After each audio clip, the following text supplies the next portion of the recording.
I've nearly finished my bowl, but today we're having it with avocado, and I put some sauerkraut there too. Because I think that avocado is the yummiest thing to eat with borscht. But anyway, I already drank my gross juice, and now I'm just having cucumber, which is delicious. And we're gonna have grapes for dessert, and those grapes are sour as can be. I didn't know. The woman who gave them to me said you should take the bigger ones, and I'd already taken the little ones, so I thought, well, I could put the little ones back, but I'll just take the little ones. And they are sour. Wow. So anyway, James is going to talk about Bruce Springsteen, Born to Run. Yeah, so that's not a biography, but an autobiography, and maybe would compare it with Chuck Berry's autobiography. I think Chuck Berry wrote his own biography practice, I'm sure of it. And I think Bruce Springsteen wrote this. He would have had the help maybe of an editor, but no ghostwriter, so far as I can tell, anything like that. So the weird thing is, I think Bruce Springsteen is a better prose writer than he is a lyric writer. I think he put some time into it and some thought into it, and I wish he'd put a bit more time and thought into his lyrics. At one point in time, he was actually pretty good at lyrics, but he's kind of, I think under the influence of his manager. He used to be a rock and roll critic called John Landau. I think it's just was influenced to simplify his lyrics and stuff like that, and he didn't, he didn't challenge himself enough. So I know he simplified his music. I mean, my favorite album of his was the first thing that Landau worked on, and it's been all downhill since then for music and also for lyrics. So John Landau,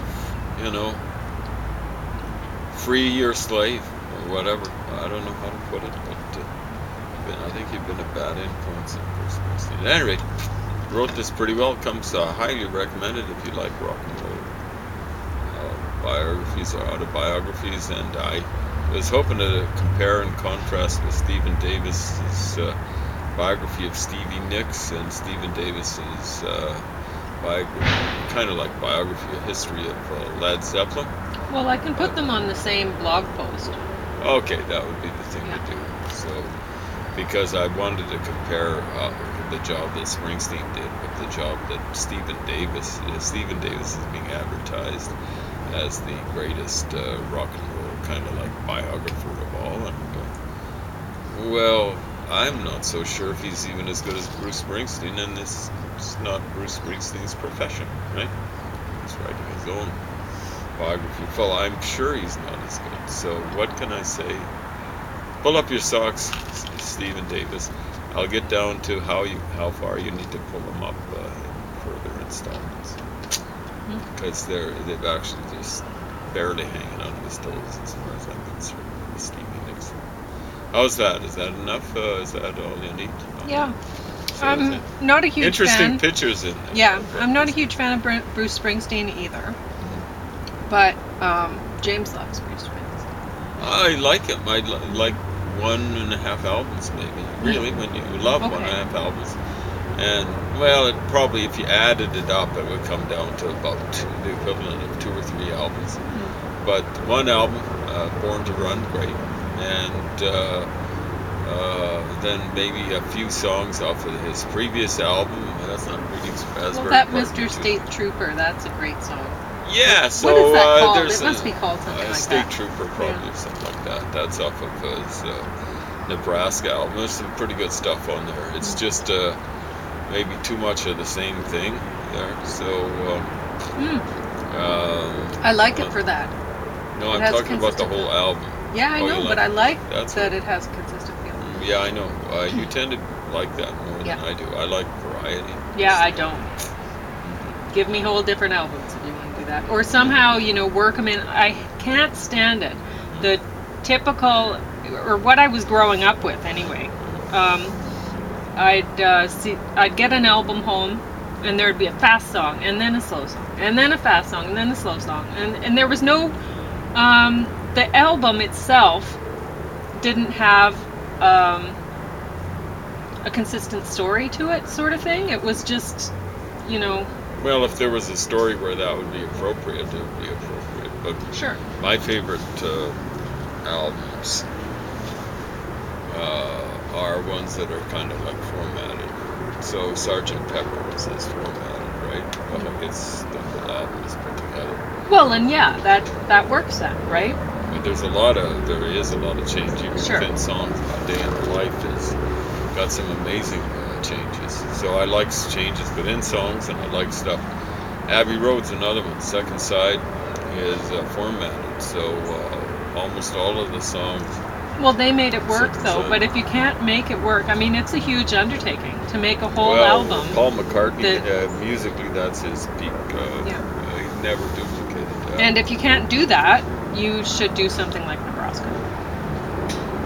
Well, actually, Bruce Springsteen can do it. That's what he did on Born to Run. Okay. So his those songs are. He's trying to write like Roy Orbison, only. Okay, but I'm saying there's nothing wrong with Nebraska. Well, it's got some good qualities about it, and there's some individual songs on Born in the USA and stuff like that. But he seemed to kind of lose his lyric gift, and I think it wasn't so much losing it. He just or he lost it intentionally, or just left it by the wayside. So it's hard to compare. I mean, almost everything. There's one thing cut off of Darkness. The Edge of Town, which was the follow-up to Born to Run. It came several years later. It doesn't have great lyrics, but it's it runs you through some changes. What's it called? Candy's Room or something like that. And it just seems as though it was left over from the Born to Run sessions. But that was about the last gasp of the things where he's trying to write operatic stuff. Like Roy Orbison wrote operatic stuff. You know what I'm saying? Mm-hmm. It actually, the stuff changes. His best stuff changes as the song goes through, right? Well, you want some of this cucumber? No thanks. No. Okay. Because I might finish it. You know me and the cucumber juice. I sure like it. Anyway, it's been kind of a disappointing career for me. I know that Landau was talking about simplifying things from the Sour album even for me. from Born to Run, like the Wild and Innocent East Street Shuffle. Hey, I think it might still be the highlight of Springsteen's concerts. It was when he was younger. What is it called? Rosalita, which was written, I think, about his then girlfriend. It has so many changes in there. You feel as though you're getting whiplash in a car, that's shifting gears and stuff like that. But it kind of keeps you awake. And I don't know what Landau was thinking. He's kind of bored him out. So I know that you tend to like stuff that's not so well. Seeds, though. I think these grapes are. I am glad that I got them because they have seeds in them, so they'll be better for you. Anyway, kind of a disappointing career for Bruce Springsteen.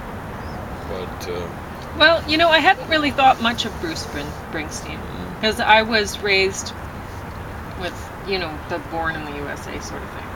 Yeah. To me, that's kind of like his last gasp, and it wasn't that good. So I don't know how it made it so big, but it's got some good individual songs. But and then, honestly, I didn't really think much of him until I watched that concert with you. Now, what was that one?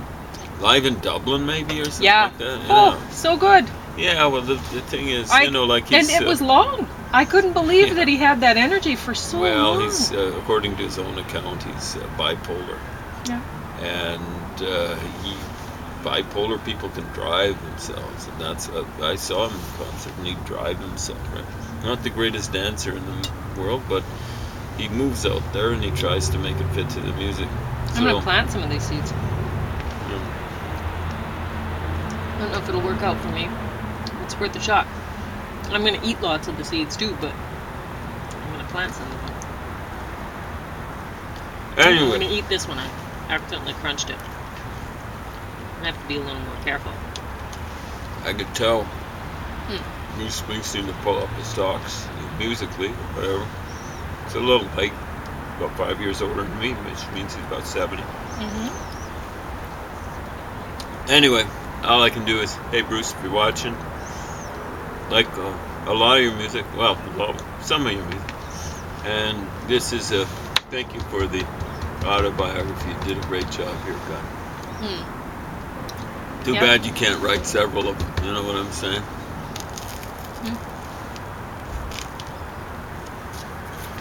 Yeah, I'm very thankful for Bruce Springsteen having existed. Also, you know, it's funny, I never would have thought so when I was young. But, wow. Well, to a large amazing extent, person. part of growing old is just growing outside of your musical taste. So I know I'm that way. Like I used to not want to listen to anything before the year I was born, 1954. Really? I was It's never kind of that when way. rock and roll was invented. I know. Because I always loved listening to, you know, the stuff that Grandma would hum and sing and whatever. I always liked Bing. Who doesn't like Bing? Well, Anyway. I don't mind. Crosby.